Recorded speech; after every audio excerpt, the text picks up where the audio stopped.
High above the quiet village of Starfall, nestled in the crook of an ancient oak tree, lived a family of barn owls. In their cozy nest made of soft moss and twigs, lived a mother owl, her partner and their 4 little owlets. Every night they would swoop down to the village and watch over the sleeping townspeople, making sure their dreams were sweet and peaceful. One day, while perching on a windowsill, one of the owlets, a brave and curious young owl named Olive, heard a little girl crying out in her sleep. Her name was Alara, and she was known throughout the village for her beautiful singing.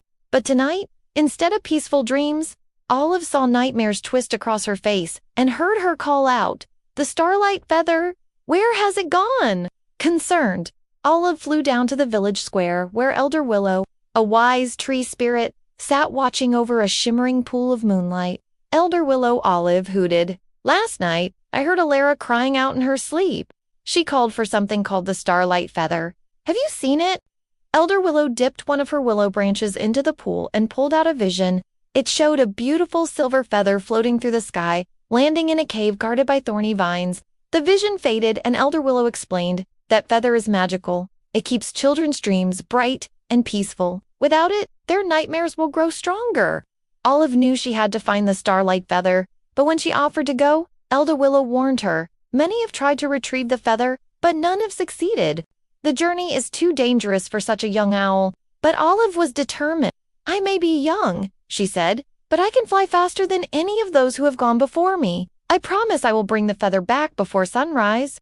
Seeing her determination, Elder Willow relented, handed her a small pouch and said, "This will help you on your way.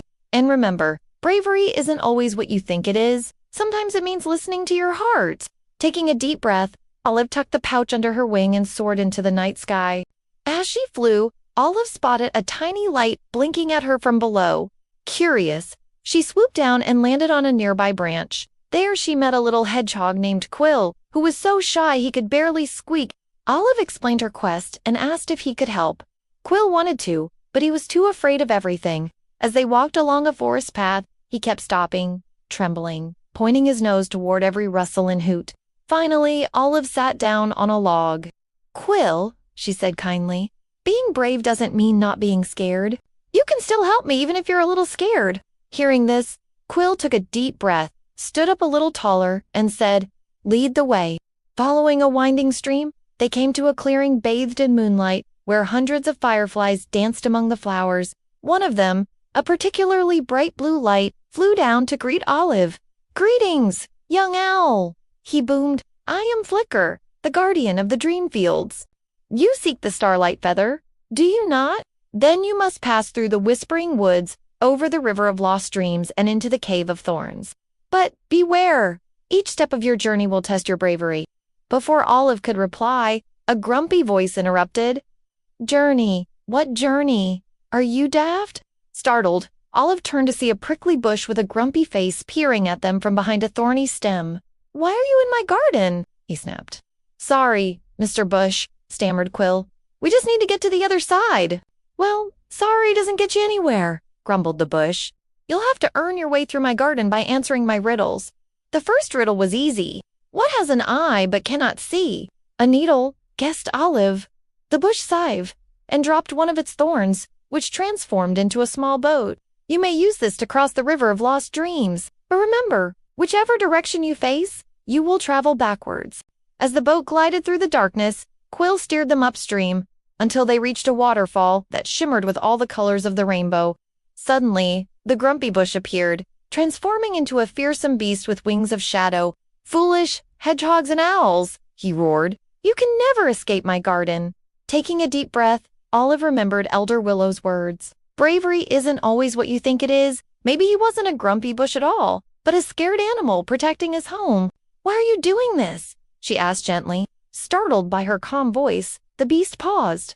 "I'm not," he whispered. "I'm just trying to protect my home. No one ever asks what I want or why I do things. They just take and take. And now no one even remembers my name. I'm just the grumpy bush, a silly garden decoration." Hearing this, Quill apologized. "I'm sorry we didn't ask your name and understand why you acted this way. Can you forgive us?" The creature blushed. "Of course. I've been waiting for someone to ask me that forever. I suppose I was a bit grumpy, but please, call me Thorn." "So what brings you to To my garden, Olive explained her quest, and Thorn suddenly perked up. The Starlight Feather, he exclaimed. It landed on top of the Whispering Waterfall after you defeated the Shadow Beast. It'll be safe. There until morning. Relieved, Quill and Olive thanked him and got into the boat. Wait, called Thorn. Here, take this. He handed them a thorny vine that glowed with a soft light. It will protect you from harm until sunrise. Thanking Thorn, Quill and Olive climbed into the boat and paddled away, leaving the waterfall and Whispering Woods behind. Soon they reached the Cave of Thorns, which was exactly like the vision Olive had seen, but as she approached, gnarled branches and thorny vines shot out, blocking her path. Remembering Thorn's gift, Olive tied the glowing vine to the boat's mast, and the light pushed back the branches and vines, allowing them to sail inside. The cave was dark and damp, and Quill began to tremble again. It's okay, whispered Olive. Just think of the children whose nightmares we could stop. As they sailed deeper into the cave, the ceiling began to glow with a faint starlight, guiding them towards a small opening. Peeking through some vines, Olive spotted a small ledge where the Starlight Feather lay shimmering in the dim light, but guarding it was a huge spider with 8 glowing eyes. It lunged out, sending a net of shadows flying towards Olive. Quickly, she dodged, allowing the net to cover the boat in sticky darkness. Quick, Quill, she cried. Use the light. Handing the glowing vine to Quill, Olive began untangling the net, allowing the starlight to slip through the holes and burn away the shadows. Soon, only a few strands remained. Hold out your hand, Quill, said Olive, taking a deep breath. He let the vine glow brighter and shot the last of the web with a bolt of light, freeing the Starlight Feather.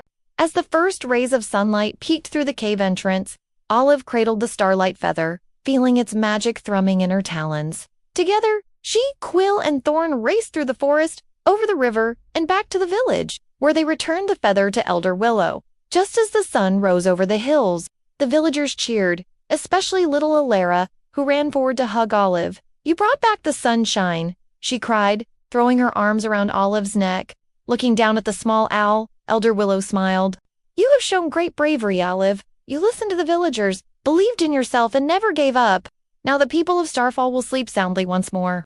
From that day on, Olive was known throughout the village as the brave little owl who saved Starlight. And whenever she flew past the Garden of Thorn, the Moonflower, the Hedgehog, and the Firefly would wave to her from their homes in the Whispering Woods, reminding her that sometimes bravery isn't about being loud, but about listening, believing, and never giving up.